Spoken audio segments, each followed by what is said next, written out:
This upcoming review is brought to you by Prism.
What's up, everybody? It's your boy. I want to give you guys a review for The Real Housewives of Atlanta. I do need to say, I think one of my personalities, I think Maccabeus, then slipped the hell out and got on this video.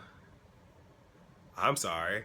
Last that I checked, they're not supposed to make their fucking debut until next fucking month, but personalities around here just don't know how to behave. Everybody wants they shine. They coming from a throne. They coming from a crown. They ain't finna get it. They ain't finna get it. But anyway, uh, go ahead and talk about everything. Pick up where it left off. Now here's the thing. Kim is very in the scene. Not confessional. We ain't gonna talk about confessional, but she's very unbothered by what's being said. Which leads me to believe that she knows more than what she's putting out, but I really don't give a fuck about her relationship. And the girls jumped ship on Kenya, so they went from dogging out Chris. Now, the reality is, let me see, make sure I got the people right. Cynthia and Sheree didn't say anything. But the other girls went from, talking all that shit the night before to, oh, well, I'm going to sit here. I'm going to pull a weekend on, how weekend did Riri. I'm going to jump off the motherfucking boat and I'm going to let your ass keep on selling the possibly fucking drown. What the fuck they did to her. Now, you have Brunch, Nene, Fake and Kim. Nene whole thing is she's just trying to smooth the shit over. And she's just trying to wipe her fucking slate clean because she don't want to be attached to the bullshit. At the same exact time, she is trying to build her alliances because now she's back. Because the only motherfucking friend she got at this particular part is Cynthia. The Phaedra and Horsha, that shit is like real thin right now. Real fucking thin. Now Phaedra's there. She talks about when it happened. She started to see flashbacks of, apparently Kenya coming for her, but Bravo, y'all need to be fair with y'all motherfucking flashbacks. Don't act like Phaedra one sitting here talking about her getting sperm from a damn sperm bank and shit and not knowing. Let's not do that. I ain't Team Twirl, but we gonna play it fair around here. And I'm sitting my back. I don't like Phaedra. I don't like Lanithia, and I damn sure don't like. Well, actually, I don't like Horse, and I damn sure don't like Lanithia. There we go. But then she talking about some, with a snake, you got to cut off the head. And here's the thing, that Phaedra has an issue with Kenya. So here's another person. You even have, Nene trying to sit here and beef her up. So, okay, we going to have her take care of our lightweight. And then you have Phaedra, doing an imitation of Kenya twirling. But even though, all I'm going to say is this, why you want to sit here in front, did Beyonce not say she twirl on her haters? Exactly. The fuck out of here. So, y'all know we did not talk about Candy at all last week. All right, so I'm gonna be nice because she came up this. No, I'm not gonna be nice. So they're pretty much at the tasting. They have, the old lady gang, all three of their asses over there, looking like some damn Pokemon characters and shit, but I digress. And of course they eating it. And Candy is like, Aunt Bertha is, the hardest one to please. Okay. So they had deviled eggs. She ain't like deviled eggs. They had French toast and chicken. She ain't even like the chicken.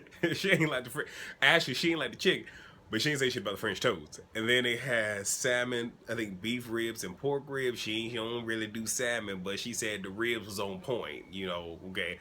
I was waiting to see if she was gonna say on fleek, but apparently all of them are on board to move on with the next plan. But they're going to sit there, or not sit there, but they're going to try out other chefs and whatnot. So you have Kim talking to her husband and bring up what happened, and his whole thing is, you know, when they Google you, you know, you got them shook. More or less, you know, if a mother got to do some research on, and you know, it's one on where it's just like, I kind of let them slide on that. It's like, well, you know, if somebody has to go so far as to research who you are, then yeah, more than likely you got them shook because they done Googled Chris. You know, that was brought up that Chris got Googled. So we doing background checks on Married to Medicine, background checks on the Real Households of Potomac, and we Googling motherfuckers on the Real Housewives of Atlanta. To merch. And now here's the thing. Now here's what I'm just like, damn it, Chrissy, you're doing too much. He was just like, you know, if they Google the ladies and their husbands, they're not gonna find as much on me as they will them, you know, because they can easily put their mug shots and whatnot up. And I'm just like, you're not helping the fact that people calling your ass Chrissy. Here for the read, but you're not helping it. You're not.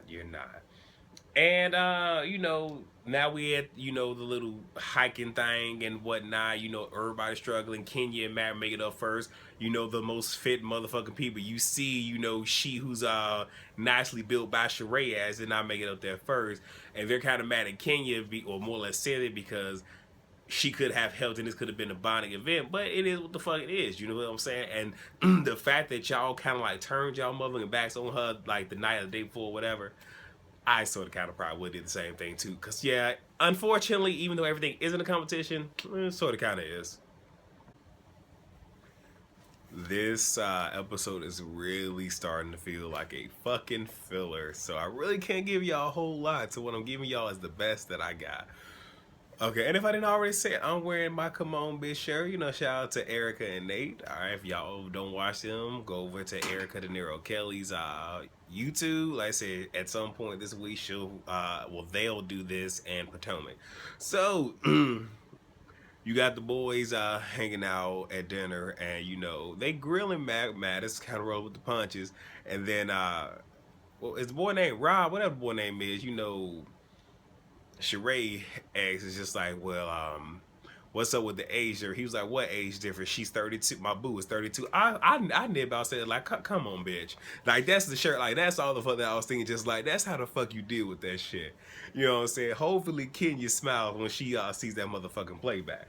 Because I was like, all right, I feel you on that. Now, Nene, the girls are sitting down. Nene wants to clear the air.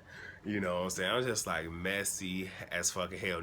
And she wants to be a therapist because she wants them to air the shit out, but she wasn't doing that with Dr. Jeff. Is that his name, Dr. Jeff? Yeah, you wasn't ready for that shit. Because did you not storm the fuck out? But that's not here nor there. But we want to sit and play motherfucking therapist. I got your motherfucking number. And, you know, here's the thing. What it all boils down to is, you know, Kim, like, I don't want to be disrespected, blah, blah, whatever. And Kenya's whole thing is, I'm very indifferent. I swear, had she said I'm Miss Millie to the bullshit, I would have been done with the review. There wouldn't be no more review after that. But her whole thing is, I've had issues with the other girls, and over time, we have gotten to a good point, with the exception of Nene. So, it is what it is. We may get there, we may not. And Cynthia whole thing, she felt that the whole pulling the chair was wrong. And Kenya admits in the confessional that she only did that out of, you know, how she felt about what was going on between her and Cynthia, but she does end up apologizing. And that's pretty much it. We ain't really getting shit. So this is probably gonna be a dry ass episode. Hopefully they can win me over in the next 20 motherfucking minutes. I don't know. So either the very end is going to give us everything, or we're probably going to be a cliffhanger, or this is probably truly just going to be a filler fucking episode. On some real shit, if this turns out to be a filler, I would have just been happy had they just had fun without some of this bullshit ass drama on some real shit. Like, again, why the fuck would you go out of fucking town to, you know, try to deal with some fucking issues that y'all could have dealt back with in the motherfucking rear? I don't get it. I don't understand. It vexes me. It burns. I don't know. Anyway, Cynthia wants Nini's advice because apparently, she has grown, and then they went ahead and showed that motherfucking flashback. I was just like, I just got done talking about that shit. All right, bravo, we on the same fucking page here. And Cynthia didn't went from having a motherfucking friendship contract to having a motherfucking list of transgressions that Kenya didn't have.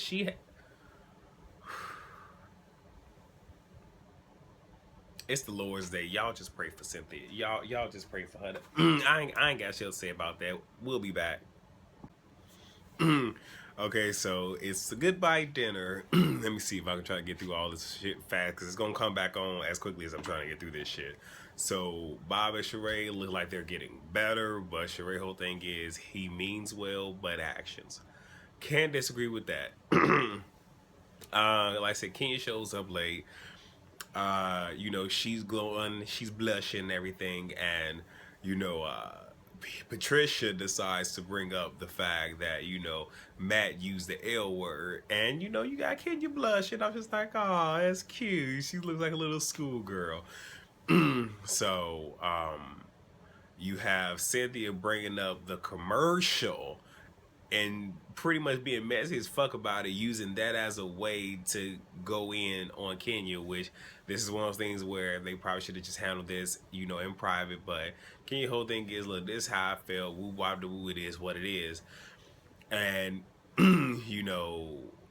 as she's talking, Peter decides that he wants to interject himself, and you can see Matt looking like, bruh, calm the fuck down. And Cynthia's just like, let her talk, and she's just like, look, I thought that being there for the commercial was enough. Apparently it was not. I'm sorry. I was in my feelings. Now, what she should have also said is, I also wasn't on the call list, this, that, and third. But I guess that was her way of just like, you know what? Let me just own my shit, and let's just leave it at that. Let's dead this situation. So, I'm proud of Kenya. So it pretty much ends with Kenya apologizing, and Patricia's like, if you didn't apologize, I was going, cuss you out. And Kenya's like, not why Matt's here. Matt's looking at him just like, motherfucker, I wish you would. So fucking here for it.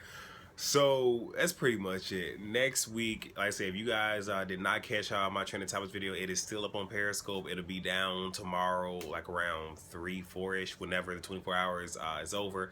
The video will be up on YouTube later on this week. It's done. Like I've already edited and everything, but I'm just gonna wait and just like let it stay up on Periscope. You guys haven't catched it, but I did talk about the whole Phaedra taking her kids to go see Apollo, and we're going to see that next week. So that's all I have, you guys. Excuse the interruption from Maccabee, as he just wanted to make his fucking debut. I don't know what's going on with my personalities. They just cannot wait until, March. But rate, comment, subscribe, and share. I'll see you guys on the next video, which is coming up right after this, and that is going to be the Real Housewives of Potomac. Peace.